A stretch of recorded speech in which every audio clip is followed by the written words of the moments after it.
Rain hit the city like falling needles when Michael Carter, a black single father, ran through the street with his little daughter in his arms. His hands were shaking, his heart was beating fast, and his eyes were full of fear. Alina, only 6 years old, could not breathe properly. Her skin was cold, and her small fingers were turning blue. People on the road looked at him, but no one knew how to help. Michael kept whispering, "Stay with me, baby, please stay with me." His legs were weak, but he kept running until he reached the hospital door. The moment he entered, nurses rushed toward him. "Put her here." Quickly, one of them shouted. Michael stood there helpless as doctors surrounded Alina. He watched their faces change from concern to confusion and then to worry. A senior doctor stepped out of the room and looked at him. "Sir, your daughter needs an emergency transplant. Her blood type is extremely rare." Michael swallowed hard. "I'll give my blood. Take everything. Just save her." The doctor shook his head slowly. "You can't. You are not a match. And finding this blood type is almost impossible." Those words broke Michael from the inside. He leaned against the wall and closed his eyes. Alina was all he had. Her mother had left long ago, and he had raised her alone.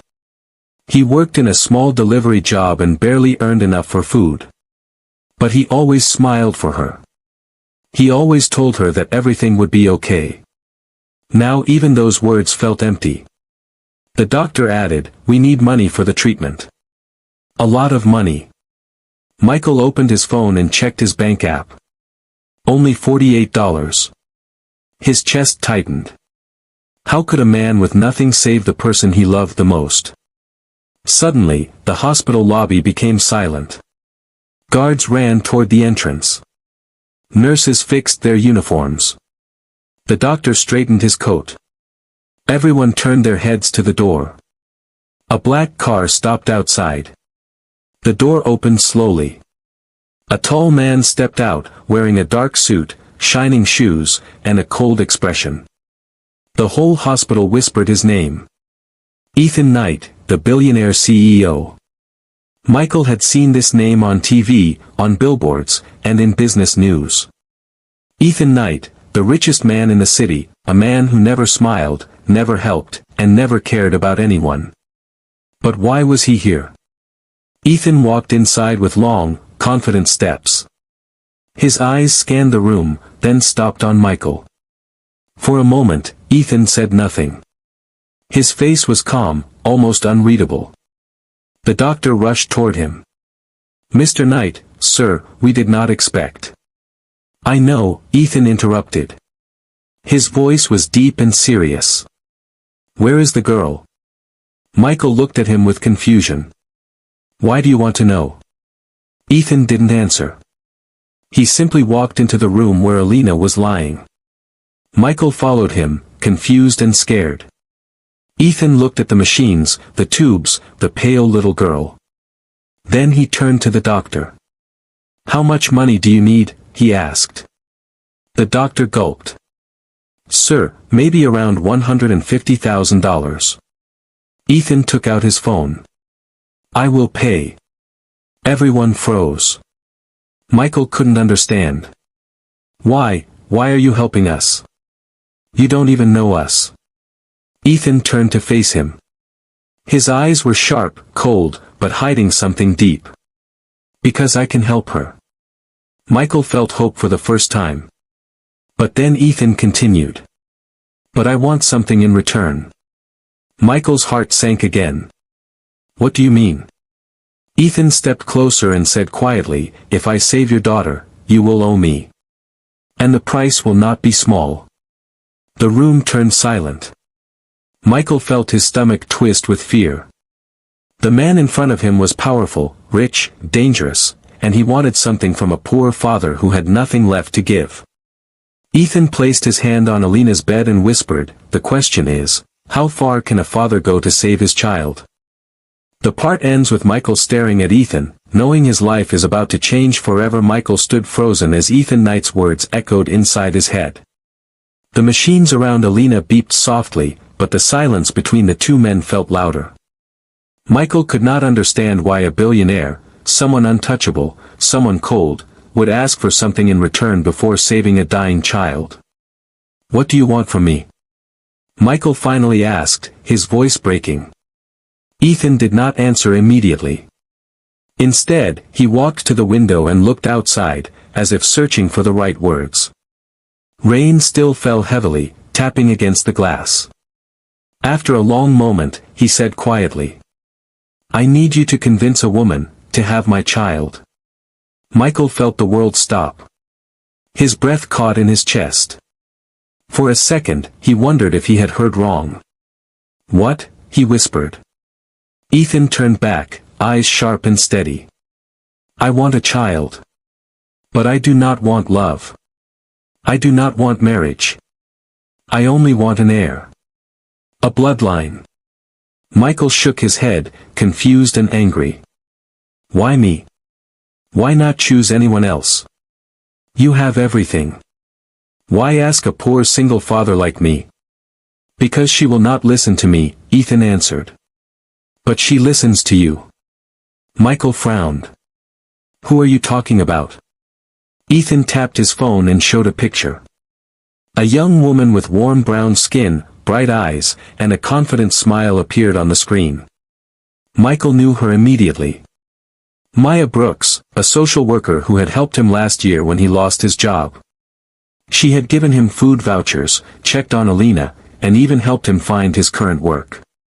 She was strong, brave, and hated arrogant rich men. Michael remembered her words clearly, "Powerful men only break people. Stay away from them." Ethan slipped the phone into his pocket and said, "She has a good heart. She cares for people. She would be a good mother.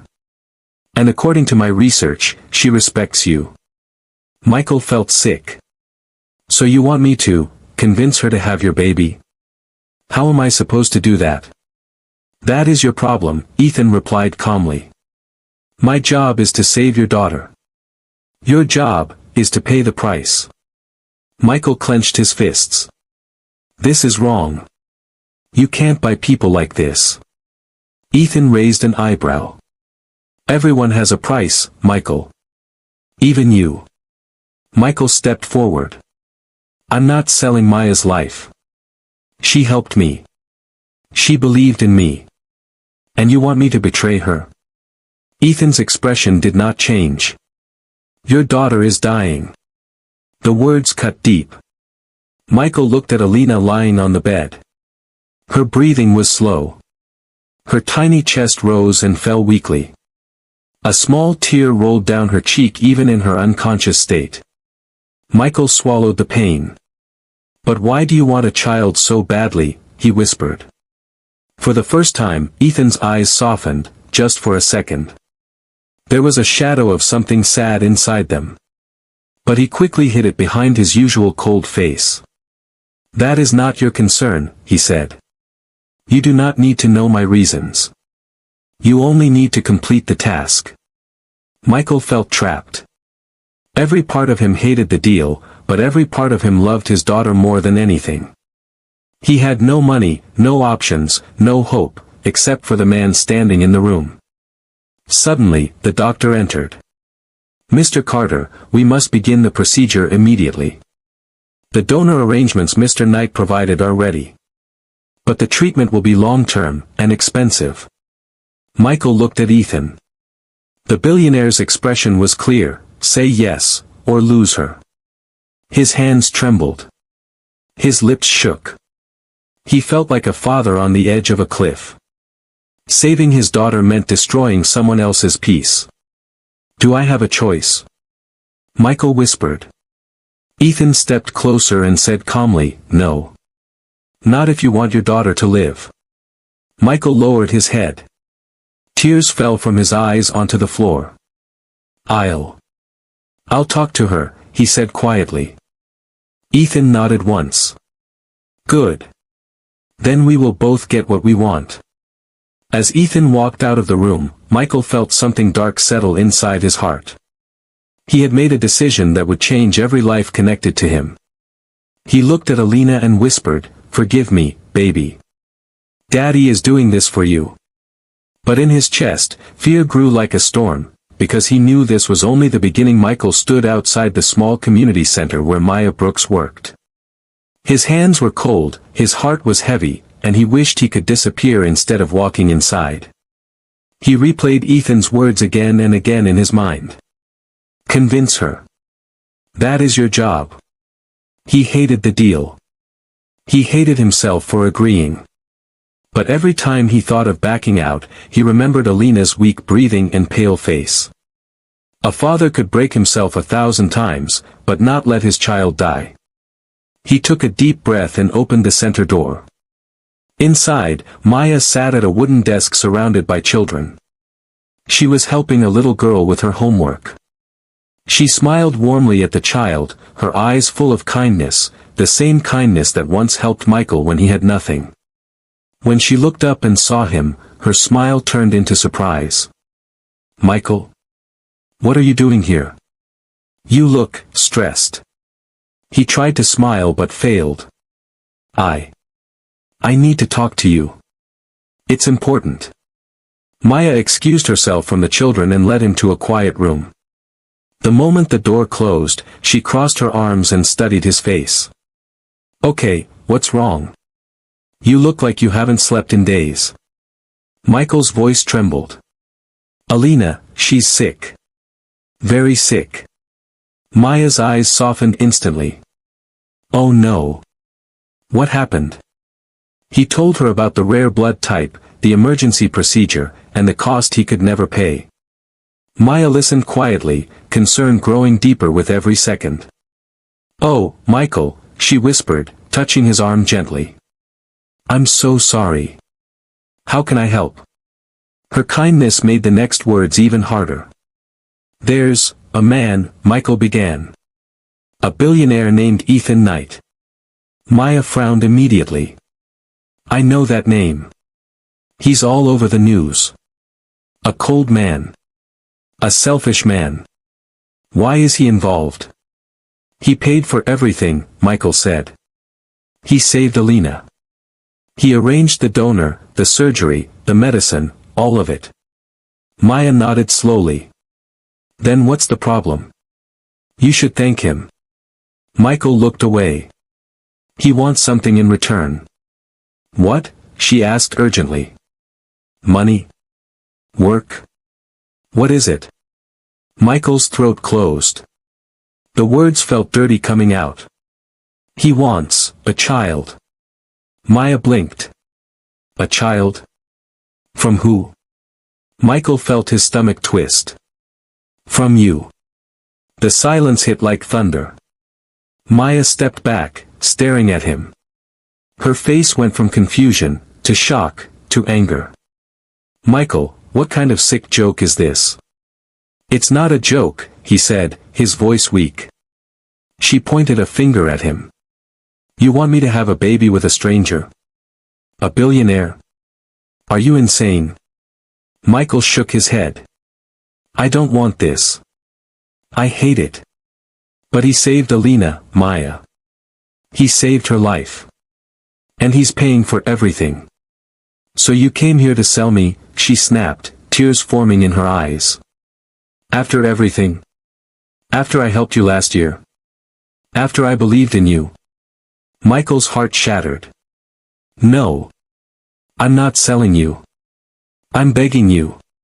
I'm trapped. I don't know what to do. Maya turned away, breathing hard, trying to control her emotions.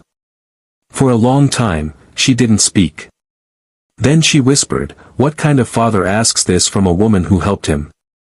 Michael fell to his knees. He didn't care about pride anymore. I'm a father who is losing his child. I'm doing what I can. Even if it destroys me. Maya looked at him, really looked at him. She saw his shaking hands, his tired eyes, the fear he tried to hide. Slowly, her anger faded into pity. Why me? She asked softly.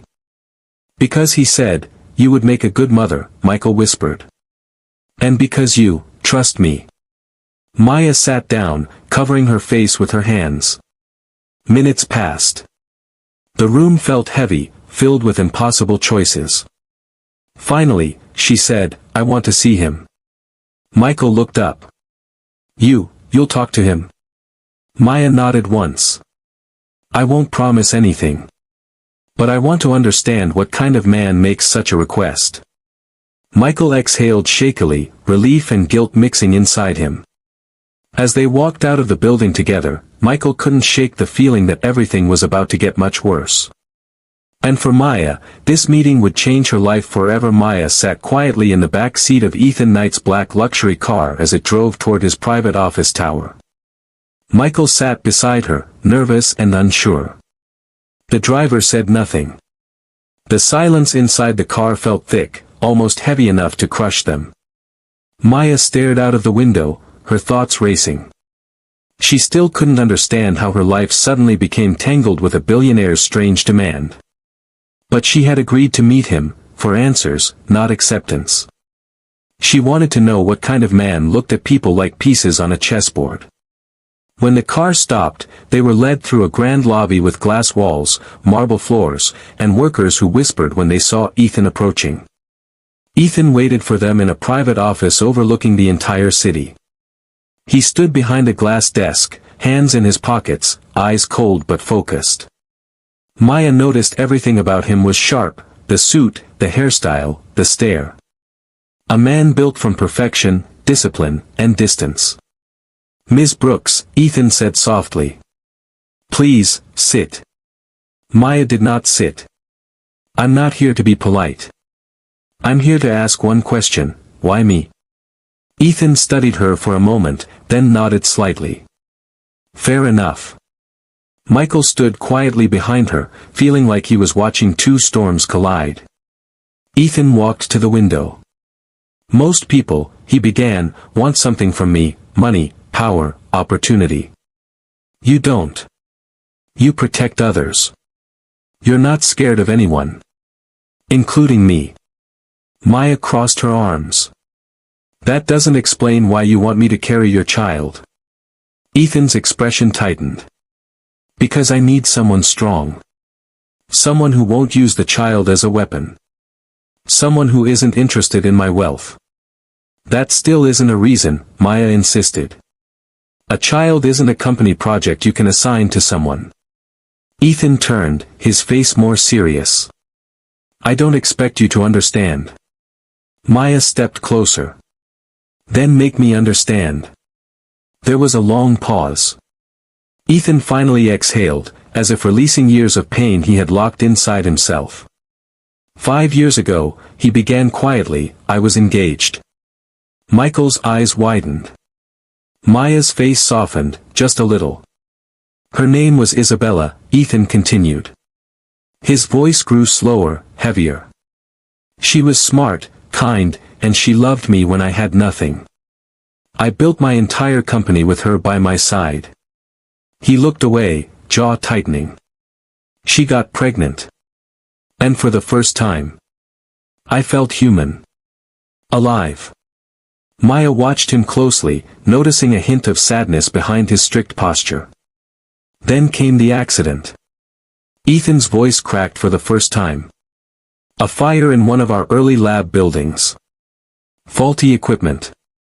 My fault. I told her to come meet me there. I thought it would be safe."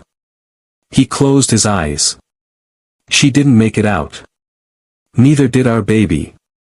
The room fell silent. Maya's anger softened into shock. Michael felt guilt twist inside him, he had judged Ethan too quickly. Ethan opened his eyes again, his expression turning cold once more, like a man who forced himself to stop feeling anything. "That day," he said, "I decided I was not fit for love. I shut myself away from emotions, from people, from everything. But one thing never left me." He placed a hand on his chest. "The desire to be a father.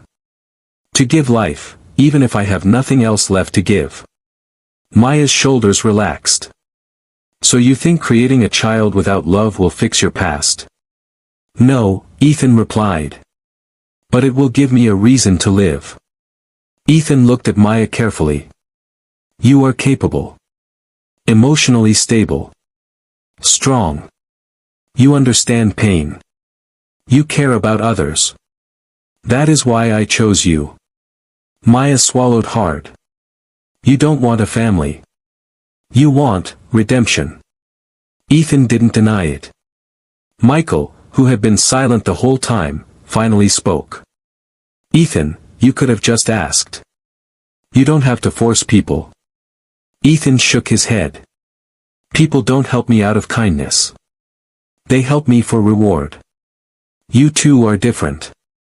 Maya let out a slow breath. I'm not saying yes. But now. I understand. Ethan nodded. That's all I wanted. As they left the office, Maya walked quietly beside Michael. The anger inside her had changed into confusion, maybe even sympathy. But she still felt trapped between two impossible choices. One thing was clear. Ethan Knight was not the monster she expected. But he was still dangerous. And his past was only the beginning. Days passed like slow-moving shadows. Maya could not sleep. Michael could not breathe normally. And Ethan, he appeared calm on the outside, but inside he waited for Maya's answer like a man standing on the edge of a cliff. One morning, Maya arrived at the hospital. Alina was awake, smiling weakly, playing with a small stuffed bear.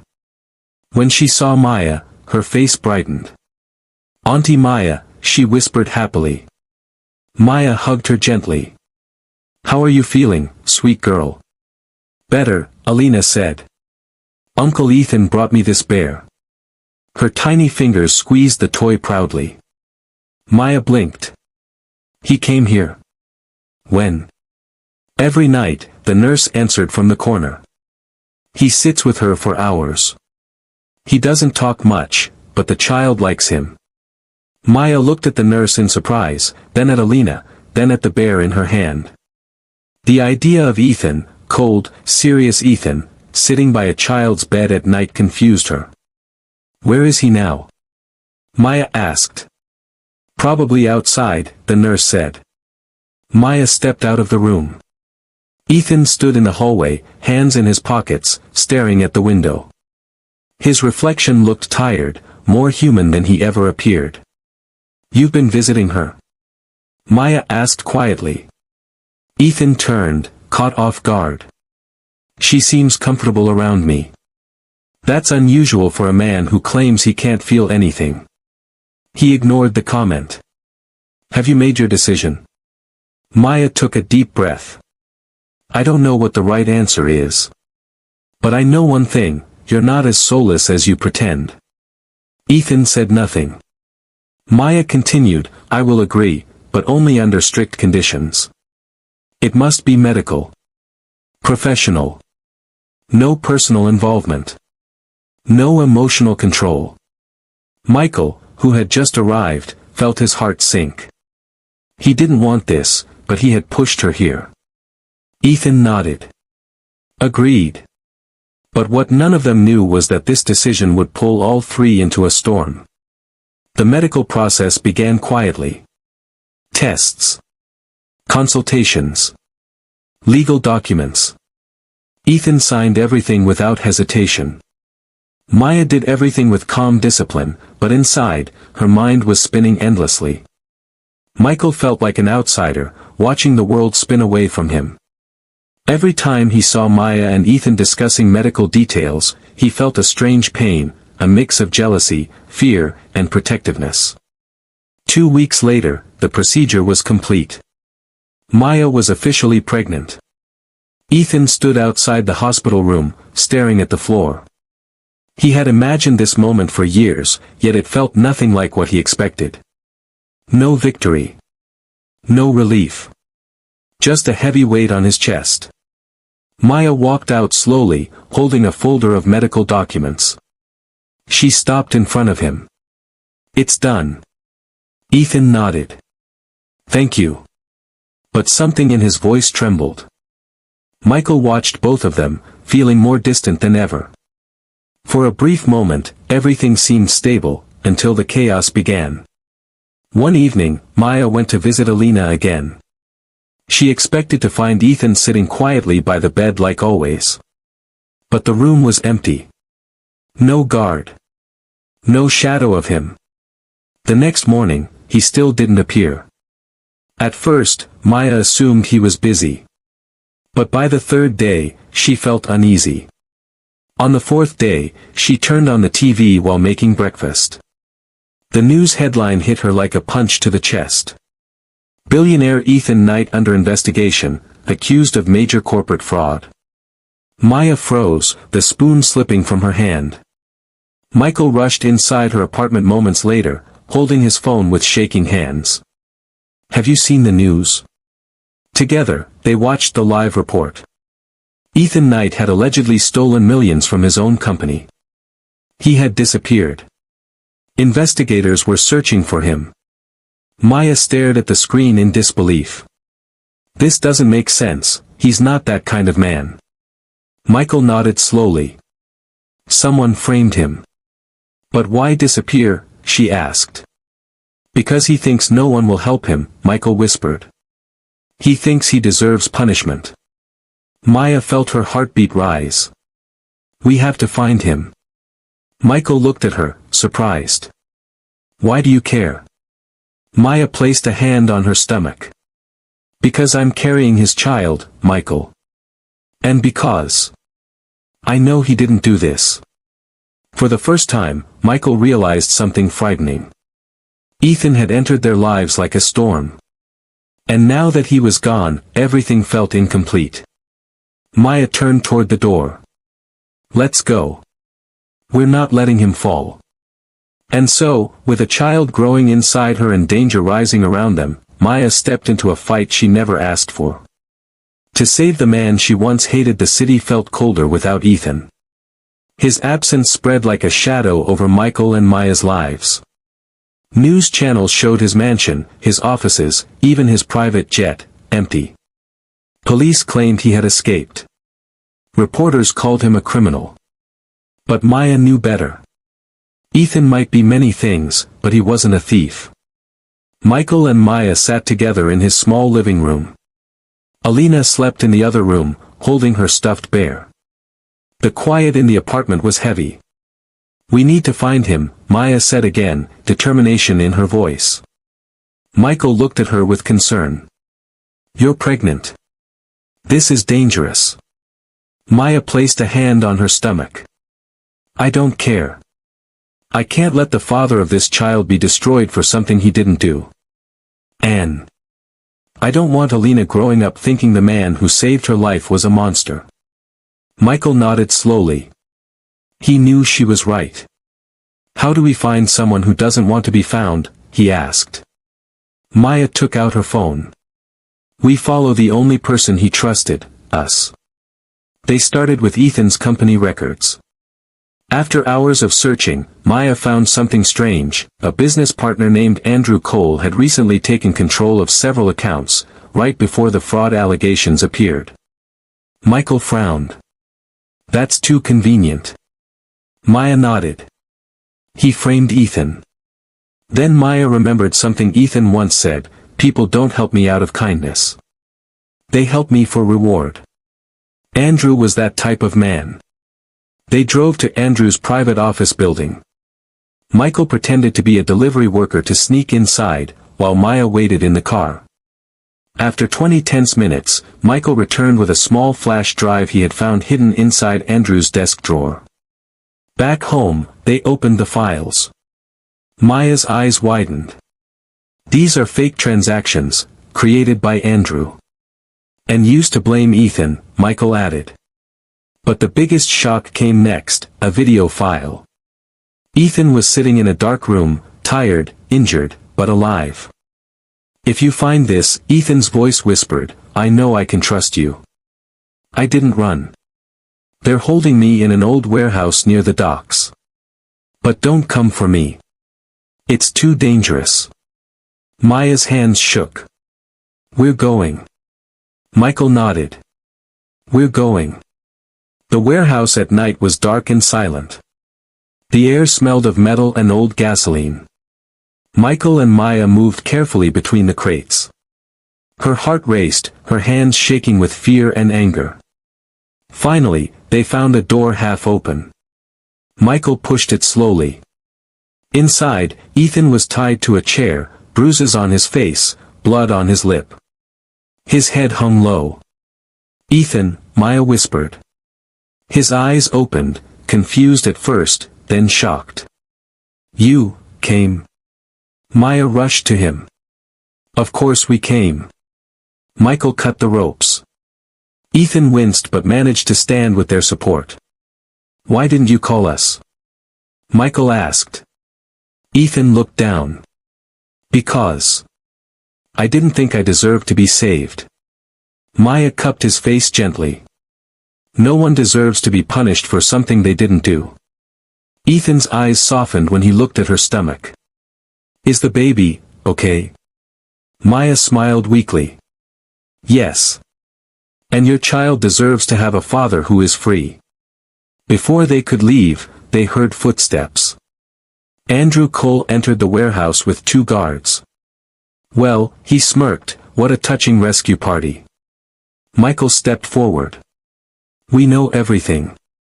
And we have proof." Maya held up the flash drive.